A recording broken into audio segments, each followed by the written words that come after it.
In the video Don't Derail Newcastle, I described the ability to travel seamlessly from Sydney's CBD right into Newcastle's historic business, retail and entertainment precinct as the holy grail of intercity rail travel. It's a priceless advantage that should be the making of Newcastle, but the Baird government is insanely determined to rip out the last 2.5 kilometres of the route and sell the land to their developer mates. By best international practice, however, the intercity trip, 2 hours 36 minutes at best, is woefully slow. It could be brought down relatively simply to under 2 hours.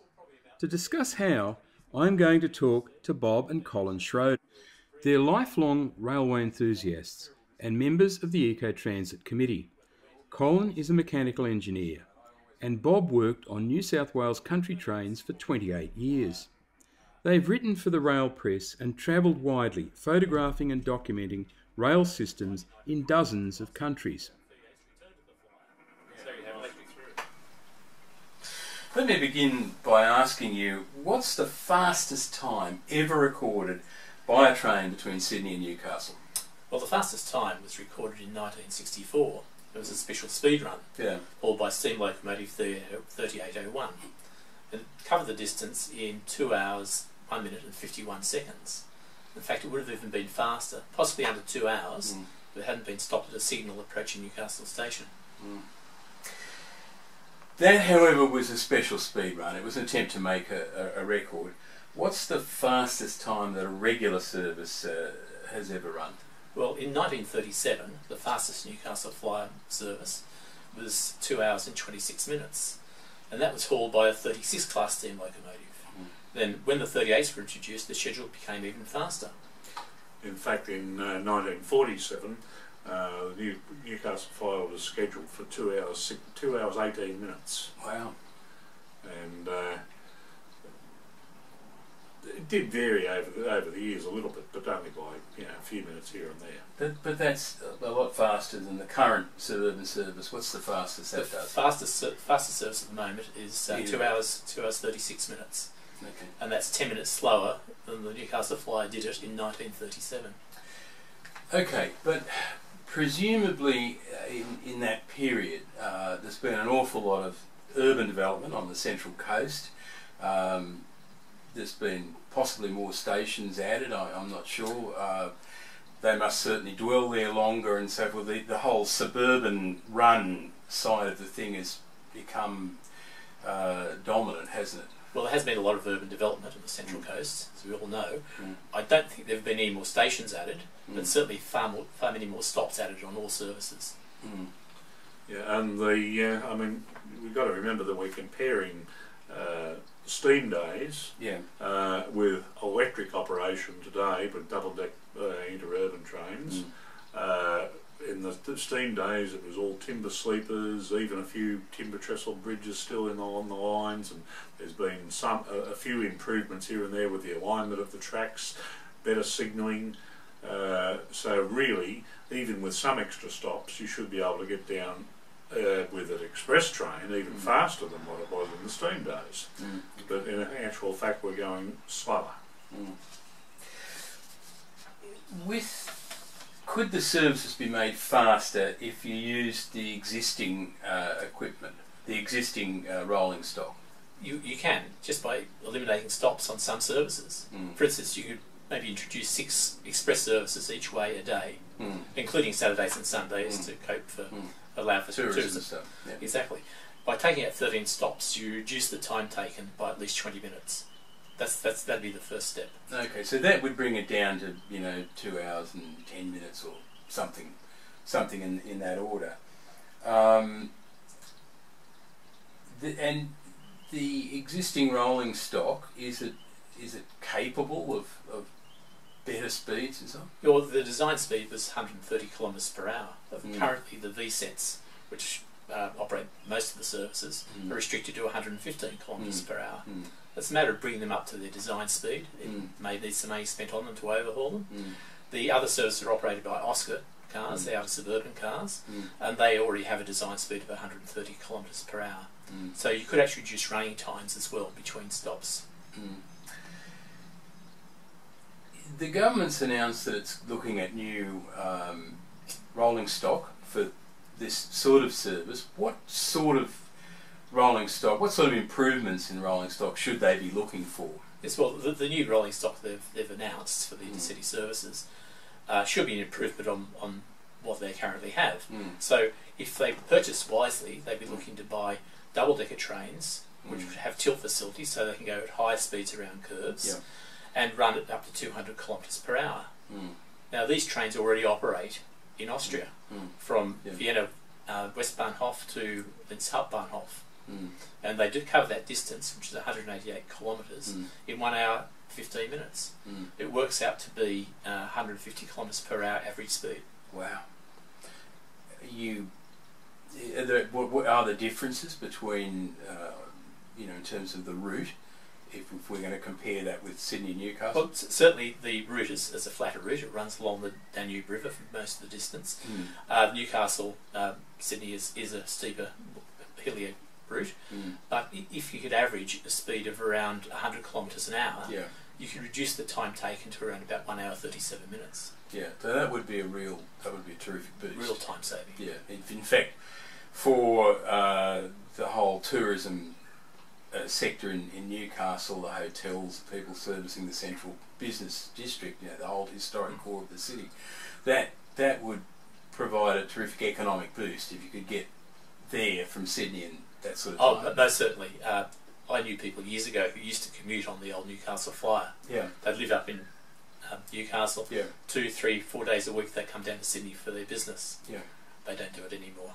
No. If they commute to Sydney, they'll come by car. Because the fastest time now is 2 hours 36. Correct. And a bit. Okay. Yeah, and you could improve things almost immediately with a better timetable than what they've got, because they've got trains leaving at all sorts of odd times, with some stopping at up to about 18 stations, 16 to 18 intermediate stations, and others stopping at about 38 stations in between. And at one stage you used to also have trains that service to Wyong, with stopping all stations at Wyong. Then you'd be able to have another train coming behind it, which could then run express to Wyong and then stop at stations beyond, which speeds them up. But no, now we've got all the trains going all the way from Sydney to Newcastle. There's very few services now that only go Parkway. I see. Would we be able to make significant difference with some new track infrastructure through that area using the existing alignment or former lines? Most certainly. One thing you could do is put an extra 2 tracks between Gosford and Morisset. This would allow high-speed, faster services to overtake the slower services at speed. This project is already partly underway anyway as part of the Northern Sydney Freight Corridor. So it's a matter of extending that from the current point where it's finishing near Narara through to Morisset. And the 2 extra tracks could be built to take 200 km/h running. So the new trains could run at maximum speed through that section.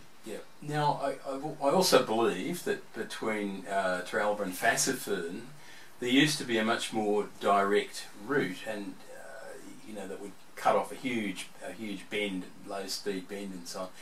What's the story on that one? Well, the story there is that the original line was much more direct. Went over the top of the hill in basically a straight line between Fassifern and Teralba. But because of the gradient and restricting the loads that the steam engines of the day could haul on freight trains, and also I think when they double tracked through there as well, they went around and put a windy section around the hills rather than going over the top. It'd be very easy with today's engineering technology that we've got to put the line back where it was, but also at the same time reduce the gradient compared to what it was in those days. Not that gradients per se are all that much of a problem with electric trains anyway. I mean, TGV high-speed trains in France operate on 1 in 30 grades. Yeah, sure. So it's not as big a problem. But if you were going to do it, obviously you'd reduce the gradient at the same time and keep it in the straight line, and you'd knock several minutes off the journey time just doing that. And that would be in effect an overtaking place for sections for the high. Yes, it could for also the higher be made, speed yeah. or express trains. It could also be made as an going overtaking through section as well. If they would introduce high-speed rail, we're talking about true high-speed rail between Sydney and Newcastle, how would that reduce the journey time, and where would it go? Well, the Phase 2 study for the high-speed rail, East Coast High-Speed Rail, which was released in 2013, placed the station for the Newcastle area southwest of the CBD, at least 25 minutes journey by road, and only accessible by road, which is not ideal. No, it's hopeless. It allows no interconnection with the existing train services. Yeah. The proposal, though, does take the line over the existing Newcastle-Maitland line near Hexham. Okay. That would be an ideal place to put an interchange point, so people could join the high-speed rail service by catching rail cars from Newcastle or rail cars from Maitland or Upper Hunter. Yeah. Interchange there. So from Hexham to Sydney to Central, it'd be about half an hour, maybe 35 minutes maximum. That's incredible. Yes, it's very fast. And theoretically could also operate out of the historic Newcastle station, going right into the CBD there. It could do. What you would need to do is provide a physical connection between the high-speed line and the existing track, and then electrify the existing track into Newcastle. That way you could run directly from the centre of the historic CBD in Newcastle to Central in Sydney in around 50 minutes. When you say electrify, presumably you mean to high-speed rail standard? High-speed rail standards. Yeah. There would be a problem with the existing voltage difference because high-speed rail would be 25,000 volt AC. The existing is 1500 volt DC, but that could be overcome by dual voltage equipment for that short section. Which is common elsewhere in the world. Common elsewhere in the world. And if you look at where high-speed rail has been built in, say, France, it's been built extensively there, many of the high-speed lines interconnect with the existing rail infrastructure. And use it to run on into the same areas and so on. Yeah. Exactly. So they can go point to point. Point to point, precisely. Absolutely fantastic. Is there an issue about the way we actually manage operations on, say, the existing track? I mean, if we were to more intensively manage, surveil, control trains coming through the existing two-track system, would that have a big impact on services? Do they do that sort of thing overseas, or are we? I guess I'm asking, are we operating the system rather lazily here in terms of operations? Well, I think generally it is a fairly lazy timetable. Yeah. There's basic two stopping patterns. Yeah. As we said before, one that stops at around about 18 stations, the other stops over 30 stations, and they just alternate on the half hour which one is running. If you introduce faster trains, you would have to overtake some of the existing services. Yeah. That would probably be somewhere around Wyong, but that's not an impossibility. It might delay the existing services by maybe 4 minutes while they were refuged and the fast train overtook. But that time could easily be probably eliminated by faster running times between stations. Oh, in actual fact, in the up direction, that is from Newcastle to Sydney, they're not even half hour apart, they're 10 minutes apart, and the faster one goes first, followed by the slower one 10 minutes later, which doesn't make sense because really the slower train should be operating as a sweeper service for the faster train following on. It just needs to be far enough ahead so that the fast one doesn't catch up to it to a point where it can overtake it. Yeah. So it is a lazy timetable, as I said, because they do that so the fast trains don't have to overtake the slower trains. Yeah. Thanks, guys. It's been absolutely fantastic, and I hope that it gives people an idea of some of the things that could be done to improve the service.